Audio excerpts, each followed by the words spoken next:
Pemirsa, Anda menyaksikan One on One bersama dengan saya Camar Haenda. Lukisan ini menjadi salah satu potret toleransi umat beragama di Indonesia.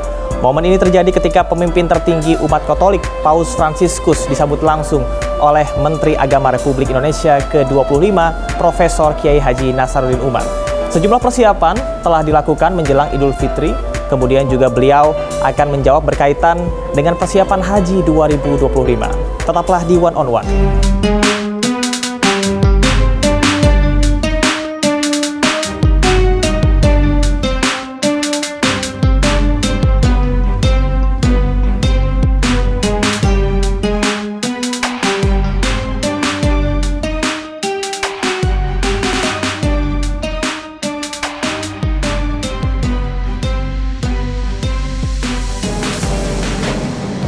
Assalamualaikum. Waalaikumsalam. Apa kabar?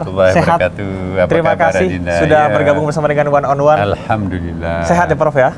Sehat-sehat. Alhamdulillah. Ini masih dalam suasana puasa, suasana saum, sehat, dan kita juga patut bersyukur bahwa sekarang sudah ada di salah satu tempat sebagai simbolis antara kerukunan umat beragama di Indonesia nih, Prof. Apa sebetulnya yang menarik ini? Satu-satunya di dunia ini. Satu-satunya di dunia. Ya. Ini namanya tunnel toleransi ya. Jadi toleransi tunnel, terowongan toleransi.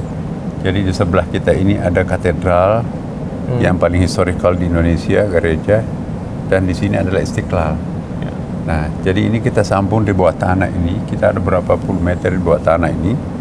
Kemudian pakai lift, masuk, kamu pakai tangga juga boleh. Ya. Nah, di sini juga ada 2 lantai basement. Ya. Basement kita sebelah ini bisa nampung sampai 1.000 mobil. 1.000 mobil. Jadi untuk jemaat yang ada di katedral maupun juga umat Islam yang sedang sholat atau beribadah, ini bisa saling parkir di sini ya dok ya? Katedral itu kan dibangun sekitar 100 tahun lebih ya. Belum, nggak ada tempat parkir waktu itu, mungkin pakai kuda ya. Oke. Jadi nggak ada mobilnya sebanyak sekarang. Jadi tempat parkirnya sedikit. Nah, sedangkan kita di Istiqlal ini ada 2 lantai, dua tingkat ini basementnya, dari ujung sampai ke ujung itu nampung 1.000 mobil. Jadi teman-teman dari katedral itu masuk dari terowongan sana itu, masuk ke basement, nyebrang dari sini, ya, jadi tidak kelihatan dari pemandangannya di Istiqlal, munculnya di persis di mulutnya katedral. Oke. Pada saat kunjungan Paus Fransiskus saat itu juga melihat terowongan itu seperti apa? Iya, masuk ke pintunya, ke mulutnya pada waktu itu, karena kita khawatirnya kan dia pakai kursi roda ya, ada liftnya, tapi waktunya juga terbatas. Tapi kita tayangkan ini semuanya. Oke, ini makna yang sebetulnya ingin disampaikan kepada seluruh masyarakat Indonesia, bahkan di mata dunia ini apa sih Prof untuk terowongan ini? Terowongan ini bukan hanya lorong yang menghubungkan 2 tempat ibadah, tapi ini adalah kekuatan ikoniknya, kekuatan simboliknya. Ini ikon baru dalam dunia toleransi, bahwa ada 2 rumah ibadah yang biasanya sering berhadapan-hadapan, sekarang ini menjadi satu kesatuan yang tak terpisahkan, dipersatukan oleh terowongan ini ya. Baik Prof, kita akan coba lihat-lihat bagaimana situasi dan kondisi di sini. Ini di samping kanan dan kiri ini seperti mahakarya atau semacam mahakarya para seniman kita. Oke. Jadi mulai dari sana nanti ini coba kita lihat ya, ini ada soundnya. Jadi dari sebelah situ yang dominan itu bunyi beduknya. Tapi yang dari katedral itu yang lebih dominan itu lonceng gerejanya. Pas di tengah-tengah nanti itu kedengaran tuh antara kombinasi perpaduan antara beduk dengan lonceng. Oke. Nah, maka itu di sini ada garis-garis reliefnya seperti ini. Ini ada semuanya. Di tengah-tengahnya membentuk lingkaran, dan ini yang paling unik ada seperti gambar tangan. Ini lambang kasih sayang. Cengkrama. Oh, gambar kasih sayang. Kasih sayang. Nah, kalau orang jebat tangan begini tangannya, ini kan formal ya. Iya.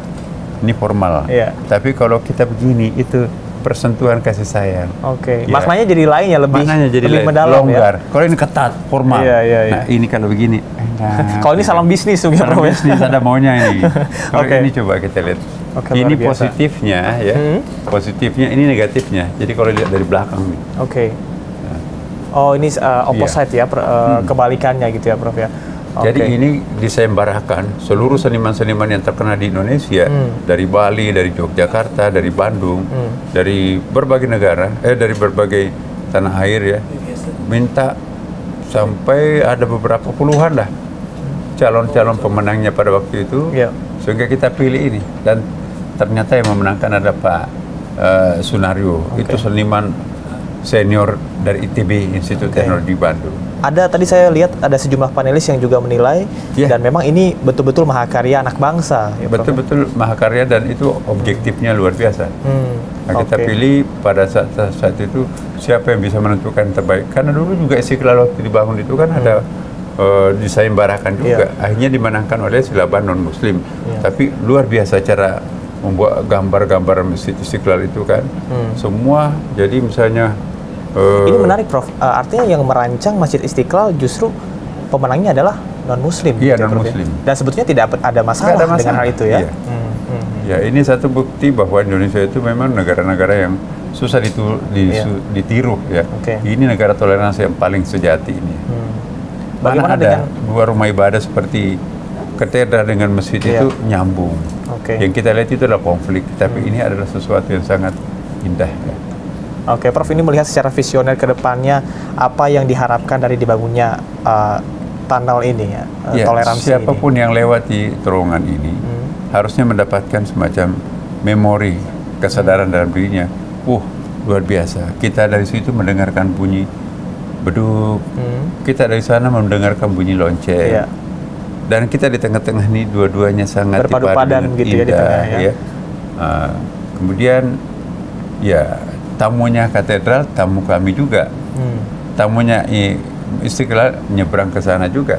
Dan kami juga sangat bangga ya, tetangga kami katedral itu sangat-sangat indah. Tamu kami menganggap juga tamunya, sebaliknya tamu mereka juga tamu kami. Jadi memang bisa dibilang ini sebuah refleksi nyata dari kerukunan umat beragama di Indonesia dan juga Bhinneka Tunggal Ika yang sesungguhnya, Prof ya. Jadi tamu-tamu dari Timur Tengah ya, dari Arab datang, finishnya pas di depan pintu katedral. Dibukakan pintu masuk ke dalam katedral. Tapi tamu-tamu dari Eropa dari mana-mana ya, di katedral masuk, pas masuk berhadapan dengan Masjid Istiqlal. Mereka bisa masuk ke Istiqlal. Bagi mereka yang mungkin terbuka auratnya, kita siapkan dengan pakaian semacam cover gitu. Memang meskipun ada bersatu, tapi ada penyesuaian yang dilakukan begitu ya. Ada penyesuaian untuk masuk dan itu gratis. Masing-masing. Dan kita jamin itu bersih, setiap kali habis dipakai langsung dicuci. Supaya nanti jangan ada khawatiran bahwa ini pakaian bekas. Kita juga siapkan mukena habis dipakai. Sudah diakomodir ya semuanya, Prof ya. Sarung habis itu langsung dicuci. Jadi semua. Nah, inilah Istiqlal. Jadi kita mencoba membuat untuk Istiqlal ini mengesankan. Dan kita juga sedang menyelesaikan sekarang ini dan dipakai sebagian untuk itikaf. Ada hotel gratis. Ada penginapan di Istiqlal sampai 40 orang. Lakinya perempuan dan beda. Kemudian breakfastnya gratis. Misalnya ada orang dari daerah-daerah itu mau ngurus untuk satu hari pulang pergi. Hotel-hotel di sini kan mahal.